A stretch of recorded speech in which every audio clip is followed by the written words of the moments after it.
I grew up with sisters. I have three mothers. I have known a grandmother, strong woman. And I've had three women in my life who have left physical marks on my body. My grandmother, my mom, my cousin, Esther, a princess who recently reminded me that Jifa, you're a prince in two countries. And that has been the mark of all the women in my life. The women who in my adult life always are encouraging, the women in my village. These women have a certain characteristic. They know how to clean. They know how to keep the environment clean, how to have a sanctuary, a clean environment. You never know when a deity, a god, or an entity will come into your environment. So they know how to keep the environment clean. They know how to cook. They know how to put up a symphony of dishes. They did not learn this in culinary school. They learn this through peace, through love, through nurturing. They know how to make pepper soup, the healing elixir of pepper soup. You drink that pepper soup, you sweat, you cry, you sneeze, you cough, you pee, you do number two. A total recalibrating of the system. So these women know how to do that. They know how to care for themselves. They know how to clean, how to shower, how to take care of themselves. And they know how to care for another. They know how to clean another. These women know how to handle quickly. And these are the women I grew up with. And so it's not far-fetched to ask any human being, can you cook? Can you clean? Can you care for yourself? Can you care for another? Before you even start courting another human being to come into your presence or to spend your life together with. So the four C's. Can you cook? Can you clean? Can you care for yourself? Can you care for another? Before you even dare, can you clean the private parts, the bottom of a baby, a child, an elderly person, someone who needs help to do that? Can you help?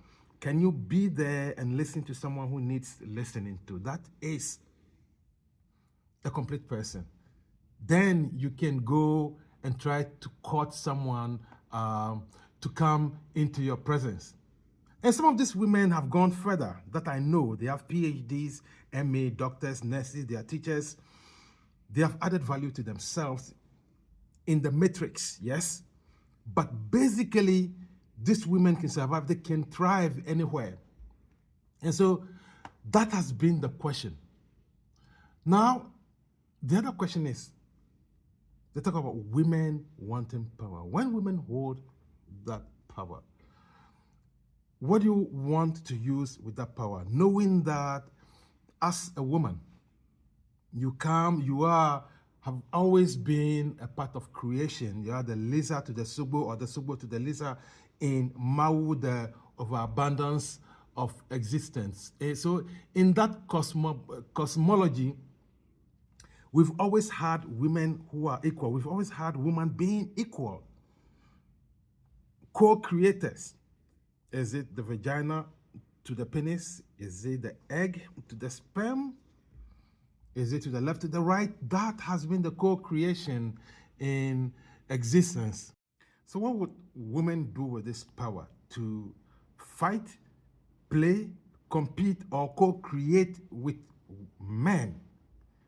And there are women who do not like to dress to impress. There are women who do not like to iron their clothes.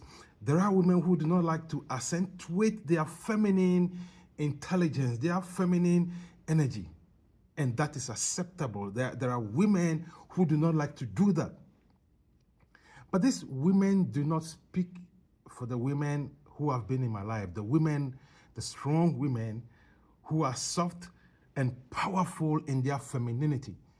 And so if a woman who doesn't want to dress the part wants to exist and not dress that part, that is great.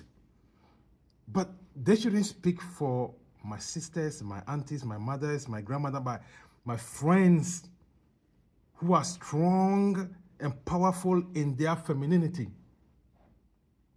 So women who see themselves as partners, as healthy rivals, as people who see men as dependable anchors, so they can unleash their strong, unapologetic femininity.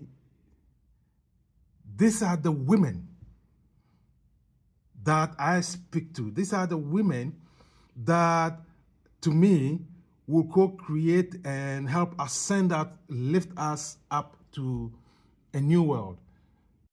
But to me, most importantly, there's a lesson that has always stayed with me when I interviewed these industrious Black African women back in Ghana in 2000 at a conference sponsored by then United States Department of Defense, now the Department of War. And these Black women said, we want power so we can look out for other women, for families, for children. It is why we women need to be at the table. And it makes sense, for that's our culture, that's my culture. So the question now is, what do women want to do with the power now that you have power right here in Massachusetts, where the governor is a woman, the lieutenant governor is a woman, the attorney general is a woman, the state auditor is a woman, the Senate president is a woman, the Supreme Court Chief Justice is a woman.